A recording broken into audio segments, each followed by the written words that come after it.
Namaste everyone.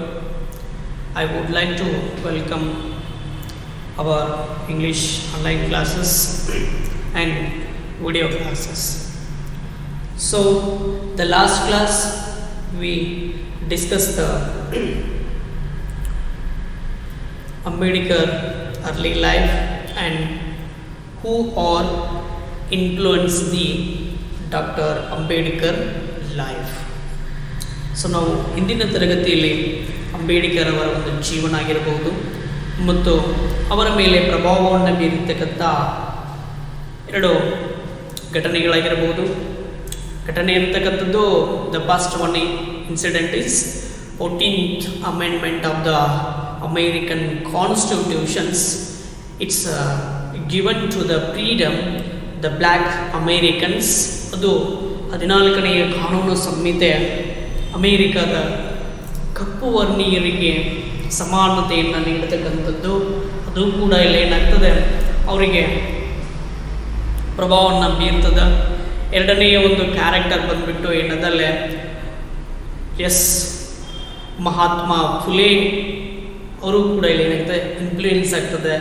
Because he was votary of those who are depressed classes peoples and women's upliftment. So ಇವು ಅವರ ಮೇಲೆ ಪ್ರಭಾವವನ್ನು ಬೀರ್ತಕ್ಕಂಥದ್ದು. So after that he was started the newspapers Mooknayak, Bahishkrit Bharat and Samata and others institutions like that. He was establishments of the Bahishkrit Bharat and independent labour party. So these institutions and newspapers to authentic voice of the depressed classes peoples. So ಇವು ಏನಾಗುತ್ತವೆ, ಇಲ್ಲಿ ಒಂದು ಶೋಷಣೆಗೆ ಒಳಗಾಗಿರ್ತಕ್ಕಂಥ ವ್ಯಕ್ತಿಗಳ ಒಂದು ಉನ್ನತೀಕರಣಕ್ಕಾಗಿ ಏನಾಗುತ್ತದೆ, ಒಂದು ಧ್ವನಿಯಾಗುತ್ತದೆ. So ಇವರ ಒಂದು ಸ್ಕಿಲ್ಸ್ಗಳಾಗಿರಬಹುದು, ಕೌಶಲ್ಯಗಳಾಗಿರಬಹುದು, ಇವೆಲ್ಲ ಏನಾಗ್ತವೆ ಇವರ ಮೇಲೆ ಪರಿಣಾಮವನ್ನು ಬೀರ್ತಕ್ಕಂಥದ್ದು. ಸೊ ಇಲ್ಲಿ ನಾವು ಮುಂದುವರೆದಿರ್ತಕ್ಕಂಥದ್ದನ್ನು ಇಲ್ಲಿ ನೋಡೋಣ ರೀ.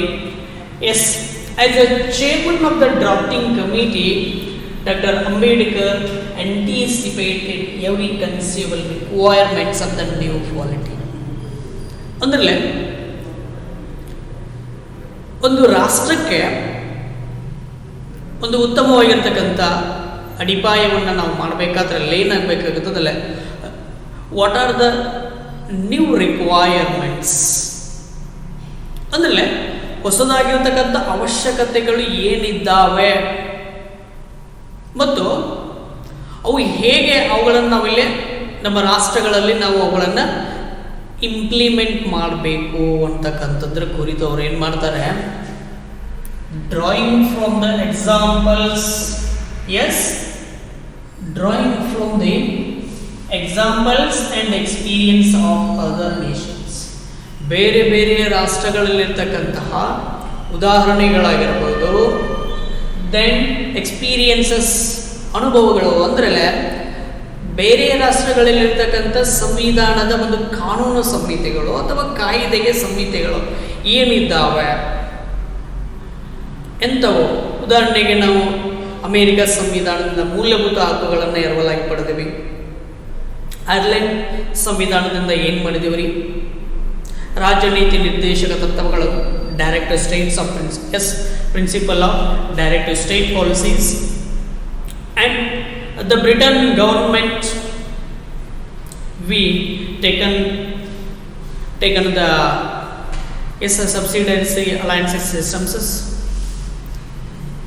ಒಂದು ದ್ವಿಸರ್ಕಾರ ಪದ್ಧತಿ ಆಗಿರ್ಬೋದು. The dual systems, it's not a subsidiary, it's like that a dual system government, ದ್ವಿಸರ್ಕಾರ ಪದ್ಧತಿ ಅಂತಕ್ಕಂಥದ್ದು.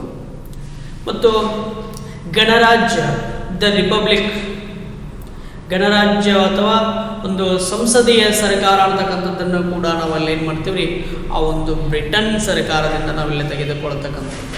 ಈ ರೀತಿ ಏನು ಮಾಡ್ತೀವಿ, ಎಕ್ಸಾಂಪಲ್ಸ್ ಆ್ಯಂಡ್ ಎಕ್ಸ್ಪೀರಿಮೆಂಟ್ಸ್ಗಳನ್ನು ನಾವು ಬೇರೆ ಒಂದು ರಾಷ್ಟ್ರಗಳಿಂದ ತೆಗೆದುಕೊಳ್ತಕ್ಕಂಥದ್ದು. And the distinctive needs of our own society he raised brick by brick the magnificent ಎಡಿಫೈಸ್.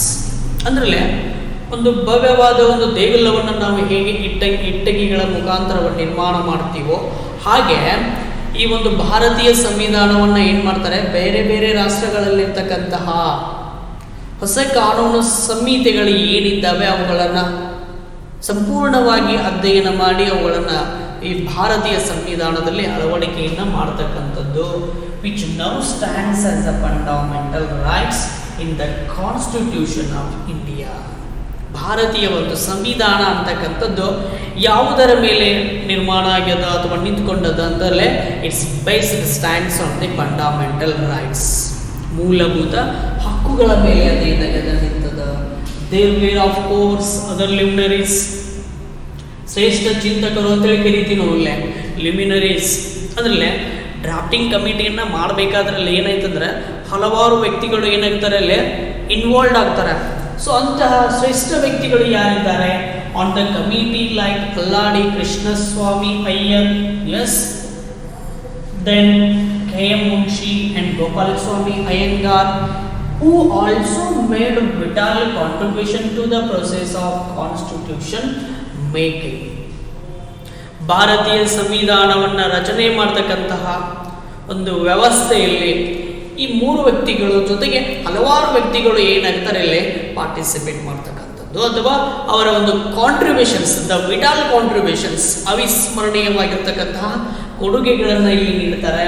So then but if there is one person who will be remembered as, if we recall that, we recalled it, yes, the name of are he was the pilot of the Nations.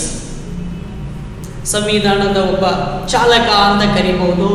S, various provisions of the Indian Constitution, it will surely be Dr. B.R. Ambedkar. Yes, we definitely call that Dr. Ambedkar is the pilot of the Indian Constitutions. So it devolved on Dr. Ambedkar to explain to the assembly. ಅಸೆಂಬ್ಲಿಯಲ್ಲಿ ಅವರು ಏನು ಮಾಡ್ತಾರೆ, ಈ ಸಂವಿಧಾನದ ಕುರಿತು ವಿಷಯವನ್ನು ಪ್ರಸ್ತಾಪನೆಯನ್ನು ಮಾಡ್ತಕ್ಕಂಥದ್ದು. With a combination of tact and frankness, ಅವರಲ್ಲಿರ್ತಕ್ಕಂಥ ಒಂದು ಸ್ಕಿಲ್, ಕೌಶಲ್ಯ, ಸರಳತೆ, ಅಟ್ ಮೋಸ್ಟ್ ಪೇಷನ್ಸ್, ಒಂದು ಅಗಾಧವಾಗಿರ್ತಕ್ಕಂಥ ತಾಳ್ಮೆ, the meaning and scope of the different provisions of the draft constitutions. ಕರಡು ಒಂದು ಸಂವಿಧಾನ ಏನಿದೆ ಅಲ್ಲಿ ಏನು ಮಾಡ್ತಾರೆ, meaning and scope of different provisions of the draft constitutions, ವ್ಯಾಪ್ತಿ ಮತ್ತು ಅರ್ಥ ಅಂತಕ್ಕಂಥದ್ದನ್ನೆಲ್ಲ ಏನು ಮಾಡ್ತಾರೆ ಅವರು ಸಂವಿಧಾನಕ್ಕೆ ನೀಡತಕ್ಕಂಥದ್ದು. He had the rare gift of unravelling the most complicated legal concepts in a language. He had the rare gift, ಒಂದು ಅವಿಸ್ಮರಣೀಯವಾಗಿರತಕ್ಕಂಥ ಕೊಡುಗೆ ಅಂತ ಹೇಳ್ಬೋದು.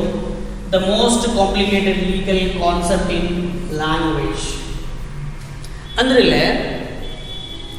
ಹೇಳ್ತಿದ್ದಾರೆ, ಕಾಂಪ್ಲಿಕೇಟೆಡ್ ಲ್ಯಾಂಗ್ವೇಜ್ನಲ್ಲಿ ನಾವು ಸಂವಿಧಾನವನ್ನು ಬರೆದ್ರೆ how can I understand the layman's, it's like that a common people, how can they understand the Indian constitutions. ಭಾರತೀಯ ಸಂವಿಧಾನವನ್ನು ನಾವು ಕಾಂಪ್ಲಿಕೇಟೆಡ್ ಲ್ಯಾಂಗ್ವೇಜ್ನಲ್ಲಿ ಬರೆದ್ರೆ how can I they understand, ಅವ್ರಿಗೆ ಹೇಗೆ ಅದನ್ನು ಅಂಡರ್ಸ್ಟ್ಯಾಂಡ್ ಮಾಡಲಿಕ್ಕೆ ಸಾಧ್ಯತೆಗಳು ಏನಾಗ್ತದೆ, ಡೌನ್, ಕಡಿಮೆ ಆಗ್ತಕ್ಕಂಥದ್ದು. So which the layman understood easily, ಅಂದ್ರೆ ಒಬ್ಬ ಸಾಮಾನ್ಯ ವ್ಯಕ್ತಿನೂ ಕೂಡ ಅದನ್ನ ಏನು ಮಾಡಬೇಕ್ರಿ, ಸರಳೀಕರಣವಾಗಿ ಅದನ್ನು ತಿಳಿದುಕೊಳ್ಳಲಿಕ್ಕೆ ಸಾಧ್ಯತೆಗಳಿರಬೇಕು. ಅಂತಹ ಒಂದು ಸರಳೀಕೃತ ಭಾಷೆಯಲ್ಲಿ ಏನು ಮಾಡ್ತಾರೆ ಅವರು ಸಂವಿಧಾನವನ್ನು ರಚನೆಯನ್ನು ಮಾಡ್ತಾರೆ. Doctor Ambedkar aided by the indispensable constitutional adviser B.N. Rao performed this task matchlessly. ಈ ಸಂವಿಧಾನವನ್ನು ರಚನೆ ಮಾಡತಕ್ಕಂಥ ಸಮಯದಲ್ಲಿ ಒಂದು ಅಗಾಧವಾಗಿರತಕ್ಕಂತಹ ಅವಿಸ್ಮರಣೀಯವಾಗಿರ್ತಕ್ಕಂಥ ಕೊಡುಗೆ ಯಾರ್ದಪ್ಪ ಅಂದ್ರೆ ಬಿ ಎನ್ ರಾವ್ ಅಂತ ಹೇಳ್ಬೋದು.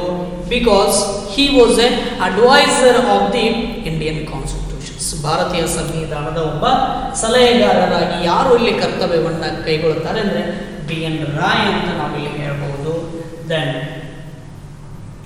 Doctor Ambedkar had a clear perceptions of the mutuality of the 3 pillars. ಇಲ್ಲಿ ಅಂಬೇಡ್ಕರ್ ಅವರು ಏನ್ ಮಾಡ್ತಾ ಇದ್ದಾರೆ, and a clear perception of the mutuality of the 3 pillars. 3 ಆಧಾರ ಸ್ತಂಭಗಳ ಕುರಿತು ಇಲ್ಲಿ ವರ್ಣನೆಯನ್ನ ಮಾಡ್ತಾರೆ. ಆ ಆಧಾರ ಸ್ತಂಭಗಳು, ಒಂದು ರಾಜ್ಯದ ಆಧಾರ ಸ್ತಂಭಗಳು ಯಾವವೆ ಅಂತಕ್ಕಂಥದ್ದು ಅಂದ್ರೆ ಇಲ್ಲಿ ಒಂದು ಸರ್ಕಾರವನ್ನ ರಚನೆ ಮಾಡ್ತಕ್ಕಂಥದ್ದು. ಇಲ್ಲಿ ಯಾವುದು, the legislature, the executive and the judiciary. ಶಾಸಕಾಂಗ, ಕಾರ್ಯಾಂಗ ಮತ್ತು ನ್ಯಾಯಾಂಗ, ಈ 3 ಏನಿದ್ದಾವೆ ಇವು the pillars of the state, ಒಂದು ರಾಜ್ಯದ ಆಧಾರ ಸ್ತಂಭಗಳು ಅಂತ ನಾವು ಇಲ್ಲಿ ಕರಿಬಹುದು. He realised that the jurisdiction of each should be clear and transparent. He realised that, ಅವರಿಗೆ ಏನಾಯ್ತು, ರಿಯಲೈಸೇಷನ್ ಆಯ್ತು ಏನಂತ, the jurisdiction of each should be clear and untransparent. ಅದರಲ್ಲಿ ಅಧಿಕಾರವನ್ನು ವ್ಯಾಪ್ತಿಗೊಳಿಸಬೇಕು, ನಾವು ಅದನ್ನು ಏನು ಮಾಡೋದ್ರಲ್ಲಿ ವಿಸ್ತೀರ್ಣಗೊಳಿಸಬಾರದು. At the same time he had a sense of the importance of the role of citizens. ಇದರಲ್ಲಿ ಕೂಡ ಯಾರ ಒಂದು ಮಹತ್ವತೆ ಅದ ಅಂದ್ರೆ the rule of the citizens, ಒಬ್ಬ ಪೌರನ ಒಂದು ಮಹತ್ವ ಏನು. The following observation he made significant. ಇಲ್ಲಿ ಇರ್ತಕ್ಕಂತಹ ಕೆಲವೊಂದಿಷ್ಟು ಅಬ್ಸರ್ವೇಷನ್ಸ್ಗಳು ಇಲ್ಲಿ ಏನಾಗ್ತವೆ. What are the role of the citizens? Yes, the constitution is a fundamental document. ಇಲ್ಲಿ ಸಂವಿಧಾನ ಅಂತಕ್ಕಂಥದ್ದು ಏನಂದ್ರೆ ಇಲ್ಲಿ it is a fundamental document. ಏನಂದ್ರೆ ಇಲ್ಲಿ ಫಂಡಮೆಂಟಲ್ ಡಾಕ್ಯುಮೆಂಟ್, ಮೂಲಭೂತವಾಗಿರ್ತಕ್ಕಂಥ ಒಂದು ಮೂಲ ದಾಖಲೆ ಅಂತ ಕರೀತಾ ಇದ್ದೇವೆ ನಮಗೆ ಸಂವಿಧಾನ ಅಂತಕ್ಕಂಥದ್ದು. ಇಟ್ ಈಸ್ ಎ ಡಾಕ್ಯುಮೆಂಟ್, ಒಂದು ದಾಖಲೆಯ ರೂಪದಲ್ಲಿ ಅದ, which defines the position and power of the 3 organs of the state. ಸಂವಿಧಾನ ಅಂತಕ್ಕಂಥದ್ದು ಏನ್ ಮಾಡ್ತಾ ಇದೆ, ಅದು ದಾಖಲೆ ಇದೆ. It is a document which defines, ಯಾವುದರ ಕುರಿತು ಡಿಫೈನ್ ಮಾಡ್ತಾ ಇದೆ, the position and power of the 3 organs of the state. ಒಂದು ರಾಜ್ಯದ ಆಧಾರ ಸ್ತಂಭಗಳು ಏನಿದ್ದಾವೆ ಅವುಗಳಿರ್ತಕ್ಕಂಥ ಪೊಸಿಷನ್, ಅದರ ಸ್ಥಿತಿ ಮತ್ತು ಅದರ ಪವರ್, ಅಧಿಕಾರಗಳ ವಿಕೇಂದ್ರೀಕರಣಗಳ ಕುರಿತು ಇಲ್ಲಿ ವಿವರಣೆಯನ್ನು ನೀಡ್ತಕ್ಕಂಥದ್ದು.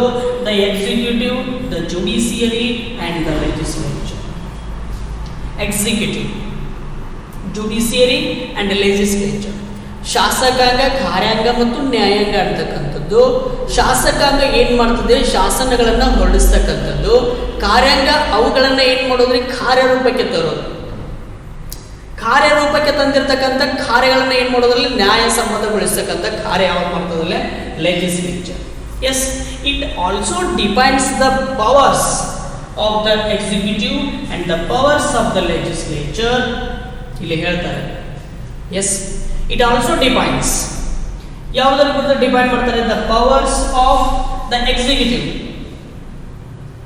ಎಕ್ಸಿಕ್ಯೂಟಿವ್ ಶಾಸಕಾಂಗ ಮತ್ತು ಇಲ್ಲಿ ಪವರ್ಸ್ ಆಫ್ ದ ಲೆಜಿಸ್ಲೇಚರ್, ಶಾಸಕಾಂಗ ಮತ್ತು ನ್ಯಾಯಾಂಗ.